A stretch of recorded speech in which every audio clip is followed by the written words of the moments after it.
آئندہ چند ماہ عام انتخابات میں تاخیر کر کے ملک کو صحیح ٹریک پر لانا ناممکن ہے۔ اگر کوئی یہ سمجھتا ہے کہ موجودہ نگران حکومتیں پاکستان کی معیشت کو کھڑا کر سکتی ہیں تو وہ احمقوں کی جنت میں رہتا ہے۔ دنیا نے پاکستان پر اس وقت تک اعتماد نہیں کرنا جب تک 5 سال کے لیے منتخب حکومتیں مرکز اور صوبوں میں معرض وجود میں نہیں آتی۔ سیاسی استحکام لائے بغیر کوئی سرمایہ دار پاکستان میں اپنا سرمایہ نہیں لگانا چاہے گا اور ملک میں سیاسی استحکام جلد عام انتخابات کرائے بغیر ممکن نہیں۔ ان خیالات کا اظہار سینئر سیاسی تجزیہ کار حذیفہ رحمان نے اپنے کالم میں کیا ہے۔ وہ لکھتے ہیں کہ کرسی پر براجمان شخص ہمیشہ یہ سمجھ بیٹھتا ہے کہ شاید یہ کرسی اور اقتدار دائمی چیزیں ہیں۔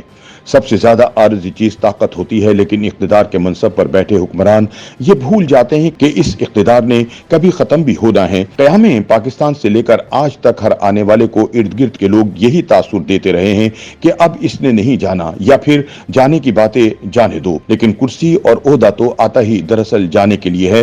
آج پاکستان میں اچھی ساکھ کے حامل افراد اہم عہدوں پر تعینات ہیں۔ چیف جسٹس آف پاکستان کی بات کریں تو جسٹس قاضی فائز عیسیٰ ایک انتہائی سمجھدار اور قابل منصف ہیں۔ اسی طرح سے مسلح افواج کے سربراہ جنرل عاصم منیر کی قابلیت اور دیانتداری قابل تعریف ہے۔ جن حالات میں انہوں نے یہ ذمہ داری سنبھالی تھی اس وقت فوج بحیثیت ادارہ ایک آزمائش سے گزر رہی تھی، لیکن ان کے غیر متزلزل ارادے اور خلوص نیت نے دوبارہ افواج پاکستان کی عوام میں ساکھ کو بہتر بنایا۔ حذیفہ رحمان کہتے ہیں کہ نگران وفاقی حکومت کی بات کریں تو اس میں اچھے اور قابل لوگ حکومت کا حصہ ہیں۔ اسی طرح صوبوں میں بھی غیر متنازع لوگوں کو نگران حکومت کا حصہ بنایا گیا۔ ان تمام افراد کی قابلیت قابل تعریف ہے، لیکن اہم سوال یہ ہے کہ کیا یہ سب لوگ مل کر معیشت کو اپنے پاؤں پر کھڑا کر سکتے ہیں؟ کیا سرمایہ کار موجودہ حالات میں سرمایہ کاری کرنے پر رضامند ہوں گے؟ شاید ہم سب کا جواب نفی میں ہوگا۔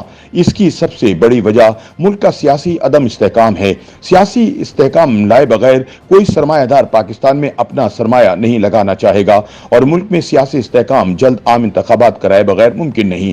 بلکہ مجھے یہاں تک علم ہے کہ وفاقی حکومت میں 2 اہم وزارتوں پر ایک اہم صنعتکار وفاقی وزیر ہیں۔ کوئی ان سے جا کر پوچھ لے کہ انہوں نے وزیر بننے کے بعد گزشتہ 2 ماہ میں پاکستان میں کتنی سرمایہ کاری کی یا انہوں نے اپنی ٹیکسٹائلز کے لیے کتنا خام مال اور دیگر سامان امپورٹ کیا، شاید اس کی مقدار بہت تھوڑی ہوگی۔ اس کی سب سے بڑی وجہ یہ ہے کہ سرمایہ دار پر ابھی صورتحال واضح نہیں ہو پا رہی۔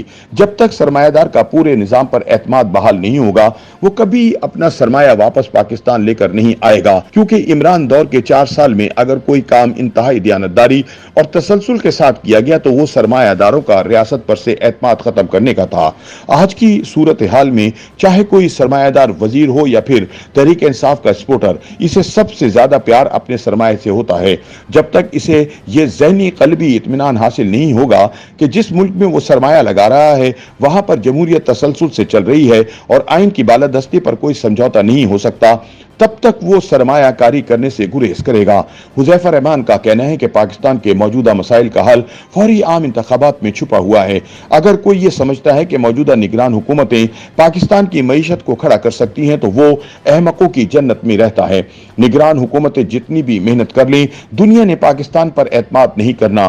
جب تک 5 سال کے لیے منتخب حکومت مرکز اور صوبوں میں معرض وجود میں نہیں آتی تب تک معیشت درست ٹریک پر نہیں چل سکتی۔ چیف الیکشن کمشنر سکندر سلطان راجہ ایک دیانتدار آدمی ہیں اور وہ آئین اور قانون پر چلتے ہیں۔ اس وقت عام انتخابات کا فوری انعقاد ان کی ذمہ داری ہے۔ اگر کوئی بھی فرد یہ سمجھتا ہے کہ آئندہ چند ماہ عام انتخابات میں تاخیر کر کے ملک کو صحیح ٹریک پر لایا جا سکتا ہے تو یہ ممکن دکھائی نہیں دیتا۔ آج ہم عہدوں پر براجمان شخصیات کے ارد گرد رہنے والے افراد اگر انہیں مشورہ دیتے ہیں کہ عام انتخابات میں چند ماہ کی تاخیر کر لی جائے تو یاد رکھیں ایسے لوگ ان کے مخلص نہیں ہیں۔ اس وقت جلد از جلد عام انتخابات کا انعقاد ہی پاکستان کو مسائل کی دلدل سے نکال سکتا ہے۔ اگر اس میں کسی بھی وجہ سے تاخیر کی گئی تو اس کے نتائج بہت خطرناک ہوں گے۔ حذیفہ رحمان کہتے ہیں کہ گزشتہ چند ہفتوں کے دوران مسلح افواج نے جس طرح بارڈر پر ہونے والی اسمگلنگ پر قابو پایا اور پورے ملک میں ڈالر مافیا کو لگام ڈالی گئی، اس کے بلا شبہ بہت اچھے نتائج سامنے آئے ہیں، لیکن معیشت کو اپنے پاؤں پر کھڑا کرنے کا یہ دائمی حل نہیں ہے۔ بلا شبہ آرمی چیف کی پالیسی سے ملک اور معیشت کا فائدہ ہوا ہے، لیکن جب ایک منتخب حکومت اقتدار میں آ کر اس پالیسی کو جاری رکھے گی اور موجودہ پالیسی کا تسلسل نظر آئے گا تو اس کے نتائج مزید بہتر ہو جائیں گے۔